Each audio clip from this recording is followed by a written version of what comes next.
Well, hello everyone. Welcome back to another episode of Take Back My Brain, where we nourish your brain so you can heal your life. I am your host, Laurie Hammer, and today I am really excited. I have an amazing guest with me, Dr. John Lewis. And Dr. John has been in the academic world for over 20 years in the world of psychiatry, behavioral sciences. And so he has a very deep rooted background in the brain and in health and in the body. And he's written over 180 peer-reviewed articles, research papers. And so his background is phenomenal. So I'm so excited to have this conversation because he left that world and got into the world of helping people in nutrition, changing your lifestyle, and so much more. So let's dive in. And Dr. John, thank you so much for being here.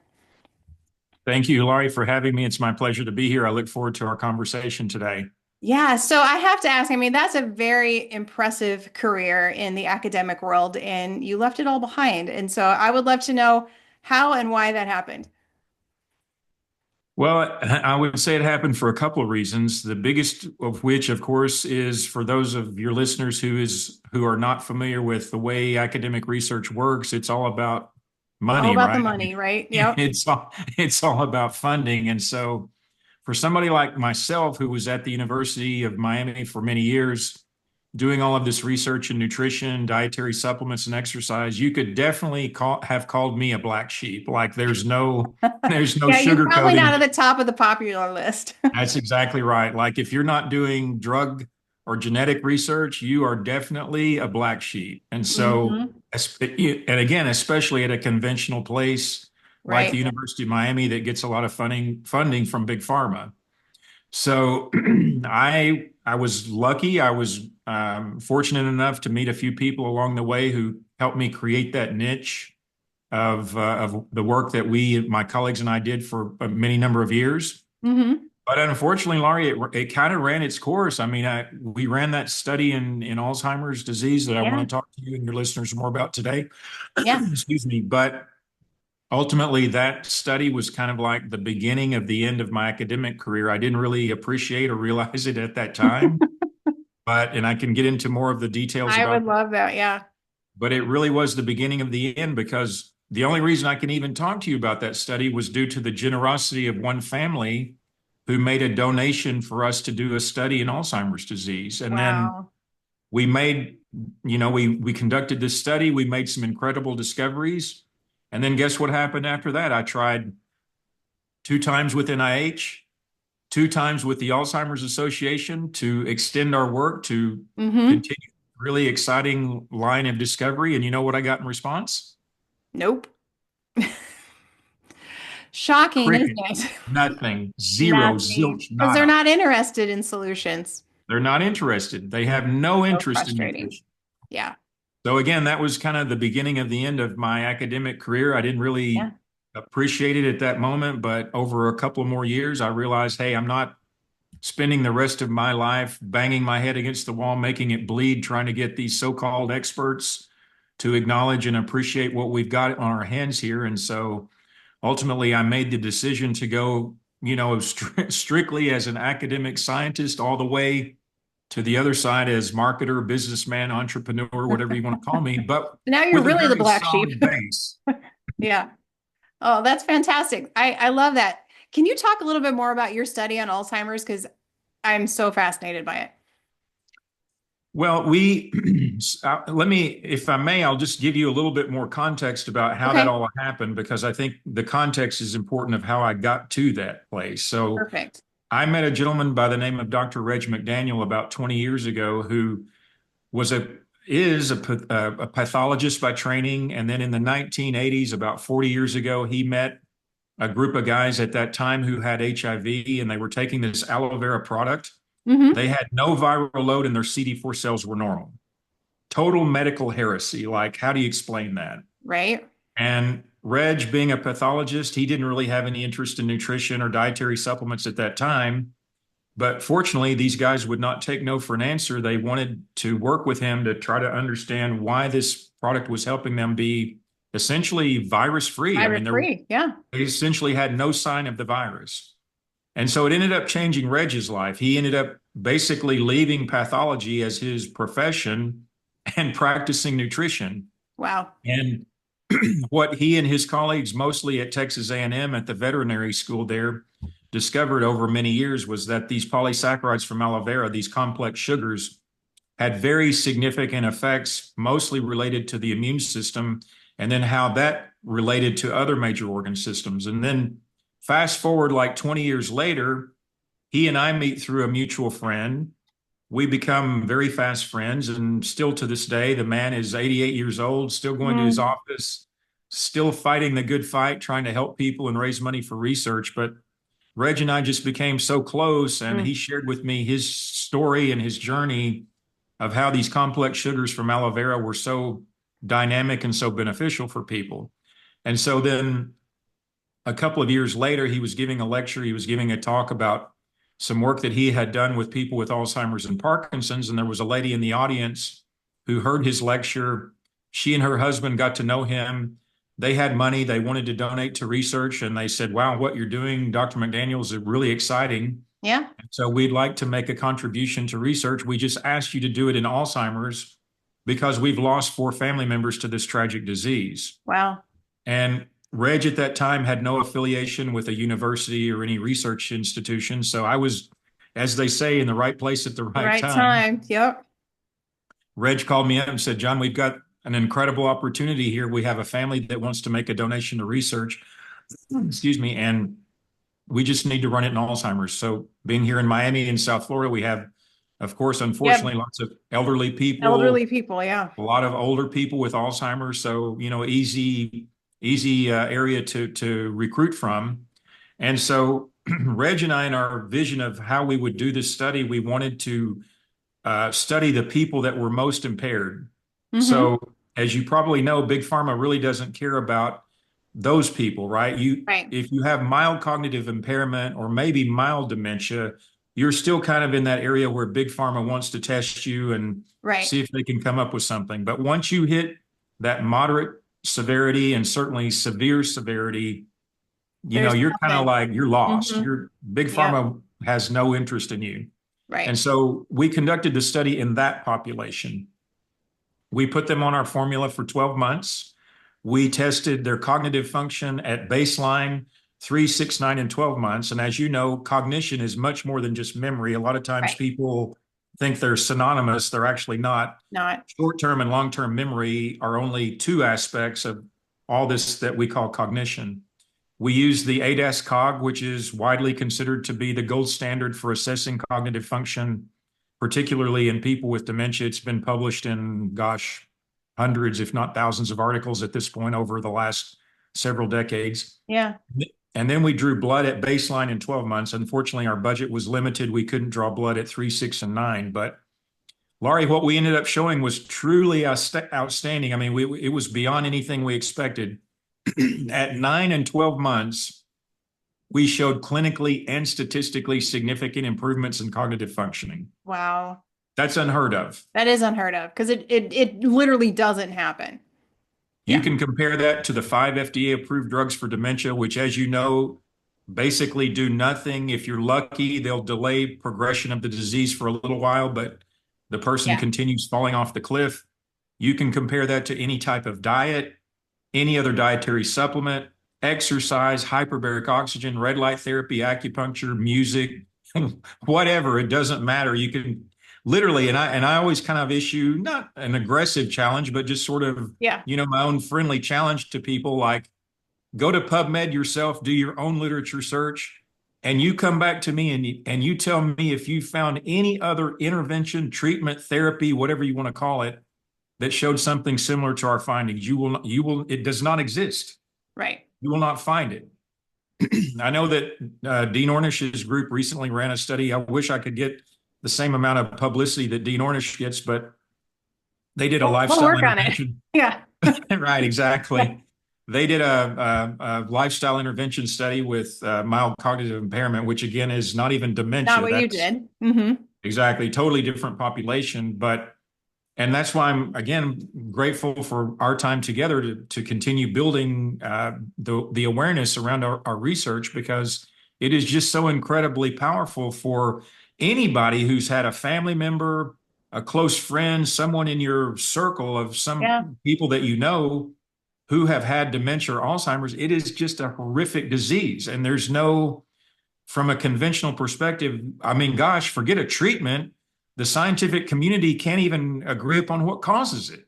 Like Right. there's just Or really even how to define it. It's so, to define it. yeah. Exactly. I mean, there are all these theories about what causes it, but there's no consensus. And Right. so it's no wonder big pharma can't come up with any solution. Not that I even agree with that approach anyway. I mean, my one of my philosophies is let's prevent chronic disease from happening to us in the first place rather than waiting till we get Wait until sick it and then happens. saying, "Oh, what do we do?" Like, Yeah.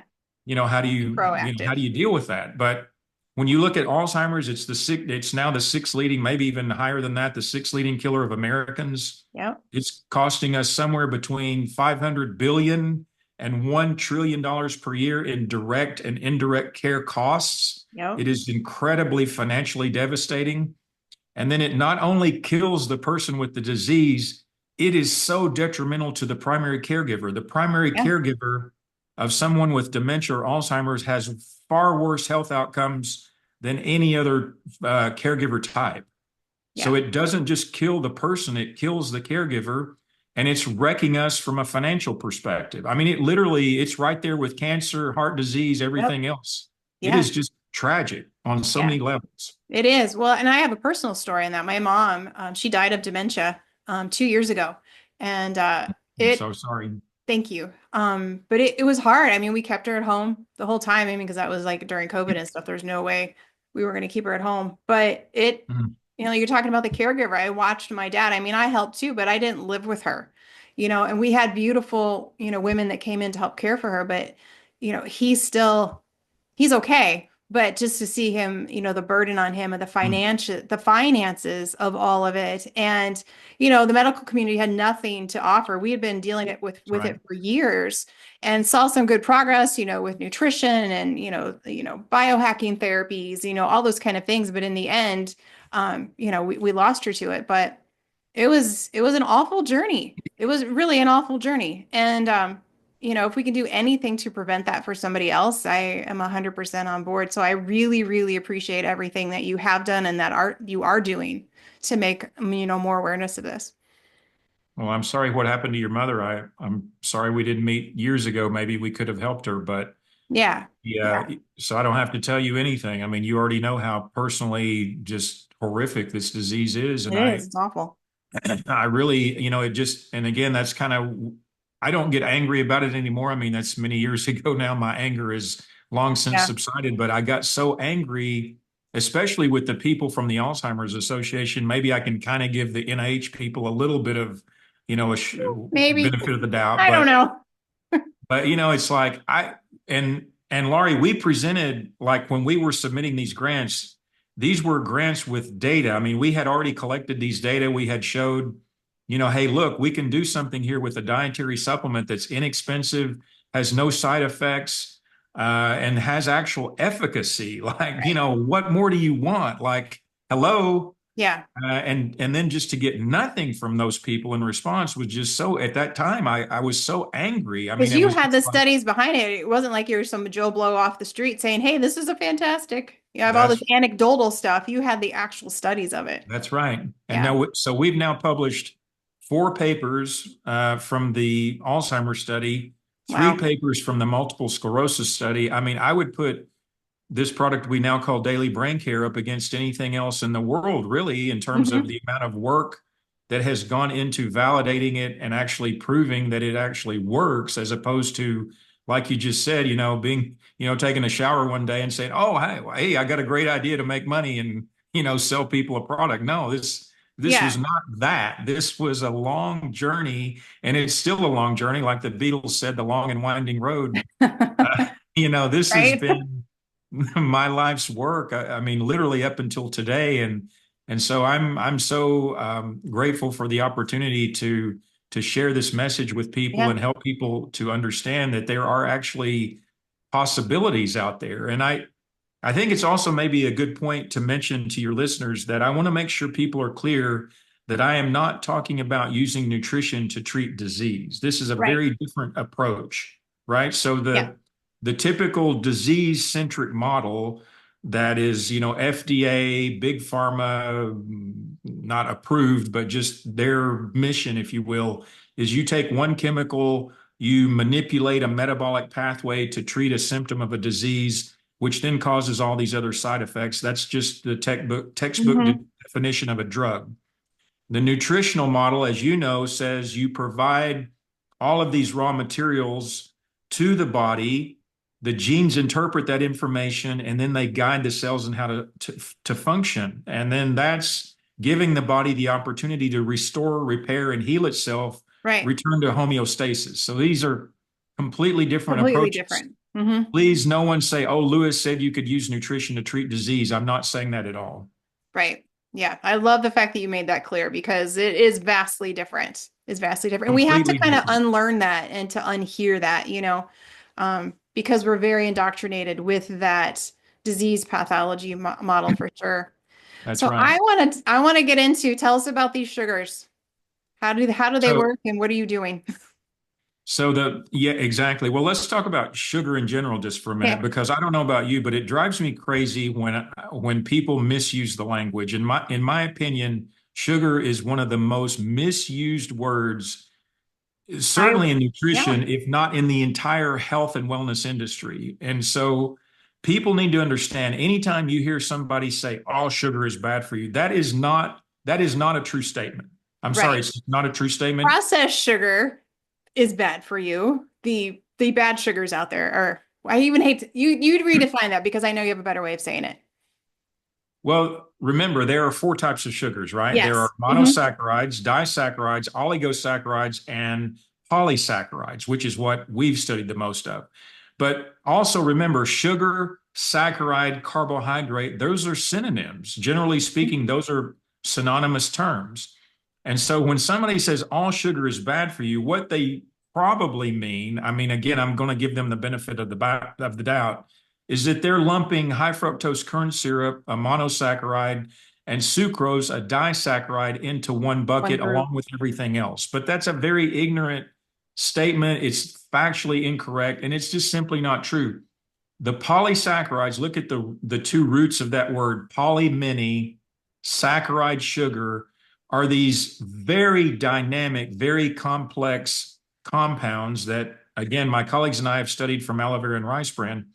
They are like 5D structures. You cannot draw these things on a piece of paper. They are literally hundreds, if not thousands, of glucose units attached together with these glycosidic bonds. And they provide and contain so much coded information, more than amino acids, more than fatty acids, certainly more than vitamins and minerals, much simpler structures than anything else that we can put into our body. So what does that mean? That means all of that coded information is like a library of tools that our genes interpret and say, wow, this is the Mm. information that I need to now instruct the cells in how to function. And that's the reason why, time and time again, in our clinical trials, anecdotally speaking, from customers, individuals, all these people with literally all sorts of health challenges come back to me and say, wow, I'm feeling better. I'm doing this, I'm Hmm. doing that. So and I'll stick to just, the scientific fact rather than more opinion, but what we've published in our work, mostly related to immune system functioning and inflammation, are a few very important results. So, for example, in the Alzheimer's study, we showed an improvement in the CD4 to CD8 ratio. Well, what does that mean? Your CD4s are your helper cells. Your CD8 cells are your cytotoxic cells. That ratio is very important for us to maintain optimally, certainly not just for people with Alzheimer's, but for all of us, especially once we hit middle age and we get, as we go toward the end of our lives. So we want that ratio to be optimized, definitely above 1.0. If it gets inverted, that means you have too many cytotoxic cells in relation to your helper cells. That actually sets you up for diabetes, cancer, heart disease. So you want that ratio always to be over 1.0. I can't think of any scenario where you'd Wow. want that ratio to be inverted. So that's a very important marker of overall immune system functioning. Okay. Number two, we showed reductions in TNF alpha and VEGF. So these are two proteins that we commonly look at to measure how inflamed somebody is. Now let's talk about inflammation just for a second, because that's another one of these words that gets casually thrown around. You hear the word inflammation, you think bad, just like you hear the word sugar, you think Right. bad. Right. That's not true either. If you're involved in an auto accident and you get all broken up and all messed up from that trauma, guess what, people? You need inflammation. If you did not have Right. inflammatory signals within the context of all of that injury and trauma, you would die Mm-hmm. because your body would not know how to respond to all that trauma and all of those injuries. So, again, please use this word inflammation correctly. We need inflammation acutely when we're damaged, when we have Yes. trauma, when we have an infection. Where it becomes problematic is the chronic type, where after you've had the healing, after the body has resolved whatever issue it's dealing with, but you're still inflamed, that's where it's becoming problematic. So Mm-hmm. again, let's use inflammation properly as well. All inflammation is not bad. We need inflammation Right. to To heal survive. ourselves and to survive. Right. So, but in the context of, over this 1 month, I'm sorry, a 12-month period in our study, we showed a lowering of TNF alpha and a lowering of VEGF, which again are two Wow. proteins that are very important inflammatory markers commonly looked at in cancer and heart disease. Our paper was probably the first one that showed that in people with Alzheimer's disease. And then finally, in that first paper, we also showed just under a 300% increase in CD14 cells, which are adult stem cells. So Okay. Wow. think about the context of, I didn't mention that these people were on average 79.9 years I of know you're age. talking stem cells. It's Well, unheard of as well. that's huge, right? Yeah. So, Mm-hmm. like every other process in our body that benefits us, also our ability to produce stem cells declines as we age. Right. So, imagine you're just under 80 years of age and you can have the ability for your stem cell production process to go up by just under 300%. I mean, that's huge. That's amazing, John. Exactly. So, Yeah. so look at this entire picture. And this was just from the first paper. Again, we published 3 other papers from that study. You have on the clinical practical side, this improvement in cognitive function. How do you explain that mechanistically or at the cellular level? Well, I've just basically described it for you. You improve the immune system's functioning, which, as we know, the immune system is not just our line of defense against infection. It talks to all the other major organ systems and it keeps them balanced and regulated as well. It's a very important role that our immune system does for us. Yeah. So you improve the overall immune system's functioning, you lower inflammation, and then you turn on all that adult stem cell production process. We know that CD14s can migrate and turn into neurons. That's not through our research, that's through other published research. So Mm-hmm. you have all of these mechanistic answers or explanations for why you showed the clinical practical improvement. So just a really elegant paper. And the other thing I want to mention to our listeners, for any of you who do have some knowledge of the way academic and scientific publishing works, only one time in my career did I submit a paper for publication to the journal. And then I actually, in this case, I got a call from Dr. Perry, and he's still the editor of the Journal of Alzheimer's Disease Today. He called me up and he said, "Wow, Dr. Lewis, this paper is amazing. As soon as I get the reviews back from the reviewers, I'm going to say that we published this paper just like that because of the importance of what you guys have showed here." Yeah. That that didn't happen before or since Of the entire course. career. So it was so rewarding to get that kind of response. And Right. I mean, we were so excited about it. I mean, just based on Dr. Reg's work, anecdotally, we felt going into the study that we had the opportunity to help people. But during this study, I mean, I was getting caregivers, I was getting staff, people calling me up and saying, "Wow, my loved one is doing things, talking about things that in some cases he or she hadn't done in years." The best anecdote I can give you from the study is the oldest lady we had in the study. She was 93. She had had the disease for like 12 or 13 years. I mean, Yeah. way, way longer than, Way long. normally you would expect somebody with Alzheimer's to live. Mm-hmm. This lady could not speak and she was sitting in a wheelchair. I mean, she Okay. literally was like a piece of furniture.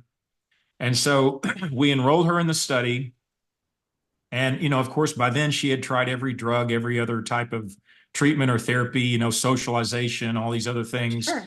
to try to help her. Nothing, and basically nothing worked. prior to the 3 month assessment, one day she came into the center. She walked into the center and she called one of the coordinators by his first name, Raphael, and he started crying like a baby. It was so Wow. incredibly powerful for him Yeah. and just so emotional. Like you, and I'm getting chill bumps right I'm now. getting goosebumps. Right? I mean, every Yeah. time I tell this story, it's just so powerful for me. Oh, But that yeah. was just one example of like a lot of the feedback and the responses that we got from people. I mean, just incredible response to people that, again, as you know from your own mother's experience, you basically, from a conventional perspective, have no hope. So No. it's incredible when you can actually touch people's lives like this. I mean, it's one thing to do great science in terms of being ethical and, doing a good job scientifically, but when you can actually impact people's lives and actually help people, man, that's really where the Yeah. rubber hits the road and where you can really do something that helps. Yep. Yeah. Wow, that is incredible. So are these very so there's lots of polysaccharides out there. So Yes. are these very specific to the brain or what is this? No, not at all. So Okay. we know through the general field of glycoscience, glycobiology, that the polysaccharides are utilized, excuse me, in the cells by the endoplasmic reticulum and the Golgi when those two organelles talk to each other. Right. So literally, they are used by every cell in the body. Now, I don't profess to be an expert, and I don't know about you, but anytime somebody tries to come off as knowing everything about everything in nutrition, it turns me Right. off a bit because it's Yeah. just You just you can don't. be the smartest person in the Yeah. world, but there's not enough time in the day to know everything about nutrition. It's just too big of a field. Yeah. So certainly lots of vegetables, lots of grains, mushrooms, seaweed. There are lots of plants that we know that have polysaccharide content. I don't really, quite frankly, I really stick pretty strictly in the aloe vera and the rice bran world just Okay. because that's what we focused on. That's where we published all of our research, and those are the formulas that we've used in our studies. And so Yeah. I know, for example, like lion's mane mushroom, that's something that's gotten Yeah. some popularity over the last couple of years. The reason why? Because it has polysaccharide content. Right. It would be if I had, some ridiculous, if I had Elon Musk or even not even 10% of his money, if I just had some unlimited research budget, I would love to run right now studies doing some comparative analyses on some of these different polysaccharides. But Oh, I can yeah. tell you, Laurie, right now, from what I know, again, not just through our own research, but through other research around the world, is that I would put the ones from aloe vera and rice bran up against literally anything else Mother Nature provides for us, not just from polysaccharide content, but any other class of phytonutrient or nutrient, Really? just simply based on the efficacy that we have showed and others have showed.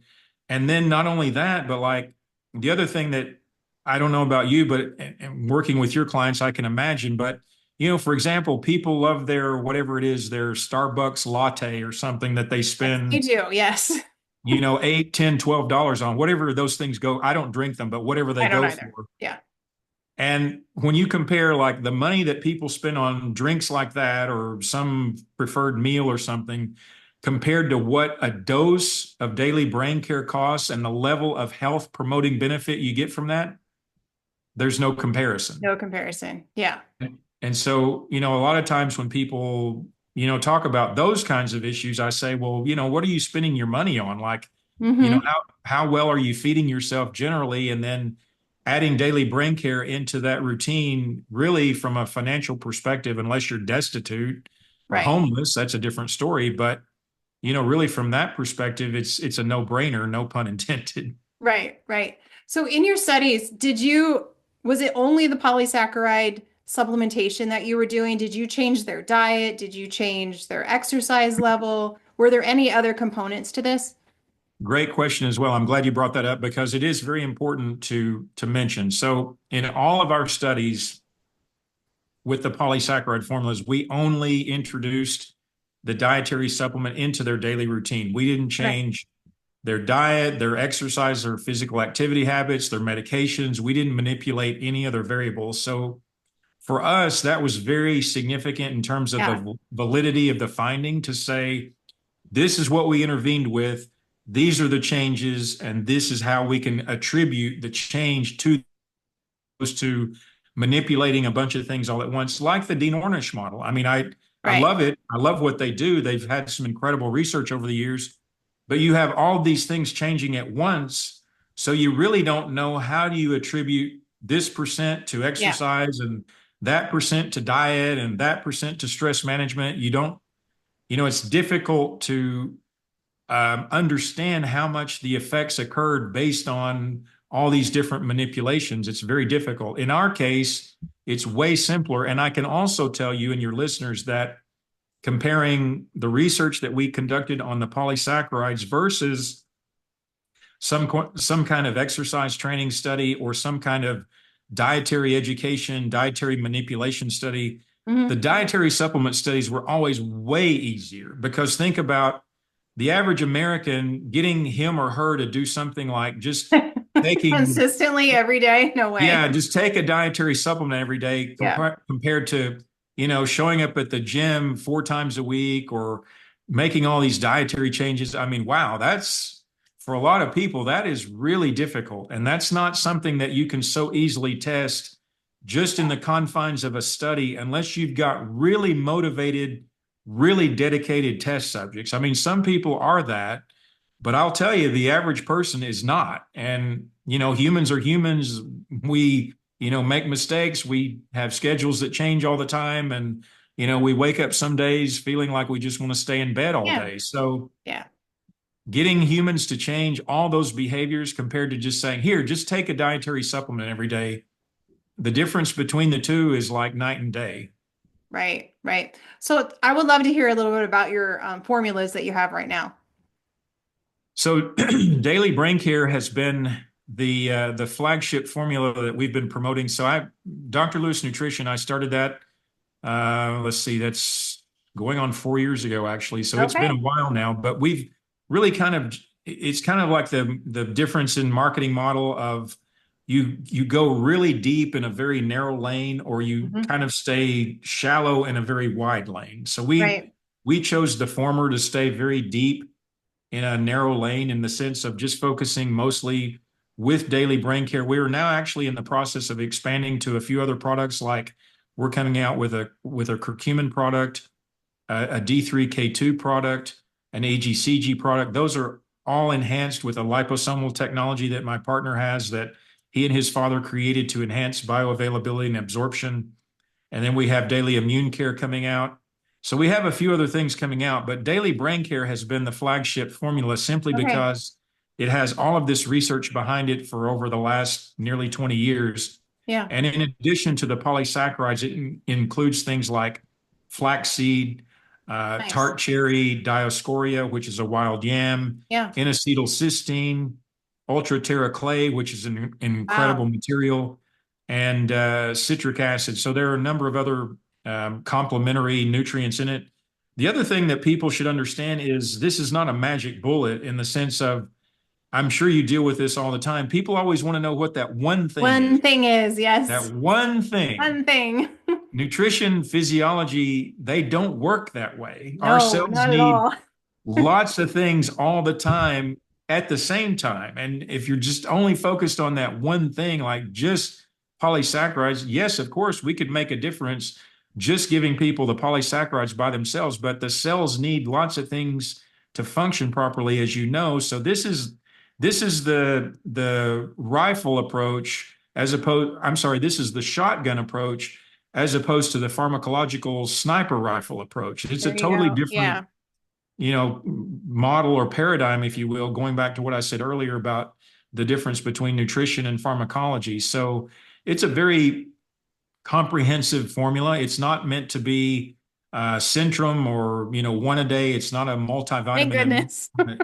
either, Right. but it has all of these nutrients in it and phytonutrients that are not commonly found in the diet, especially the polysaccharides. I mean, I don't know about you. Here in Miami, we have aloe vera growing in our backyard, but Sure. it's not, I mean, we're not out there You're not snipping chewing on that leaves every off day. Yeah. and sucking the gel down. Number one, it tastes nasty. Bad. Yeah. And number two, it's 99% water. So the polysaccharide content is very diluted anyway. You can't possibly suck down enough of that gel to have any real therapeutic or physiological value. In fact, that's one of the things that invariably, if I'm giving a lecture or somewhere speaking at a conference, almost invariably, at least one person will say, "Oh, well, I'm just going to start taking aloe vera gel." And I'm like, you could do that, but it's not going to be the same. You really have to get first you have to dehydrate it, and then you have to get the concentration of the polysaccharide into a dose.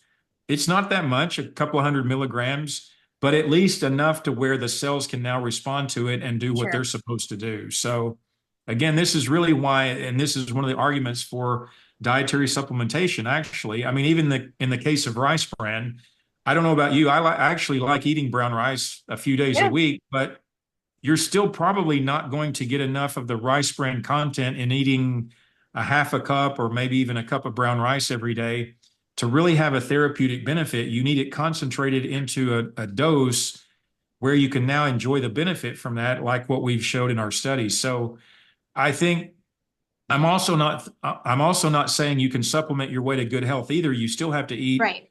a good solid diet for whatever that means. I know that's also a very argumentative It's topic a today. controversy. Yes. Yes, but at least looking at supplementation with the jaundiced eye, like a lot of people do, they think it's a waste of money, or oh, Right. they're not regulated by FDA. Why am I going to take that's an untrue statement as well. There's no such thing as not regulated by FDA. There is regulation. You just are Right. not aware of it.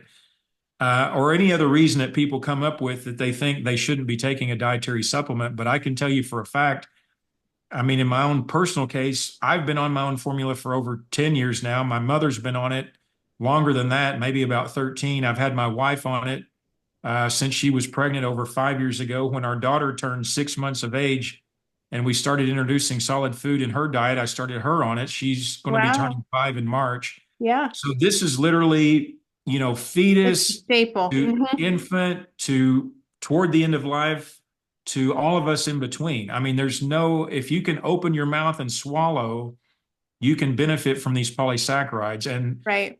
to me, prevention is just as important as treatment. Why do you want to wait till you end up with something that you have to deal Exactly. with? Let's Exactly. prevent it in the first place. And I would argue time and time again, I would argue every time that these polysaccharides are just as beneficial and efficacious as literally anything else Mother Nature provides for us. Yeah, I agree. This is amazing. This is really amazing. Where can they find you? The best source of information, although this would be for people who actually still like to read, I know most people reading is kind of a lost art today, but drlewisnutrition.com, Dr. Lewis, Lewis, nutrition.com. There's no period after the Dr. Okay. That's our main website. Again, it's loaded with all sorts of articles, videos, testimonials, product reviews. I mean, it's got a whole host of information on me, my research, the products. So go there. We're under the Dr. Lewis Nutrition handle under all the typical social media channels as well. Of Awesome. course, those are going to be mostly short videos and Hmm. not as in-depth information.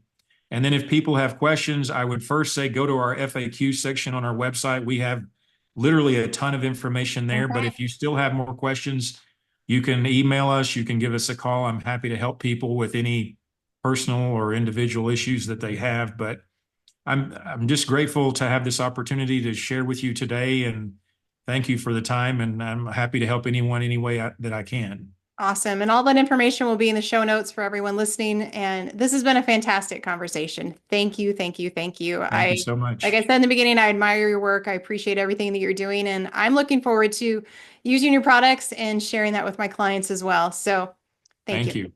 Awesome. And thank you everyone for listening. This is Take Back My Brain, where we nourish your brain so that you can heal your life. I will see you in the next episode.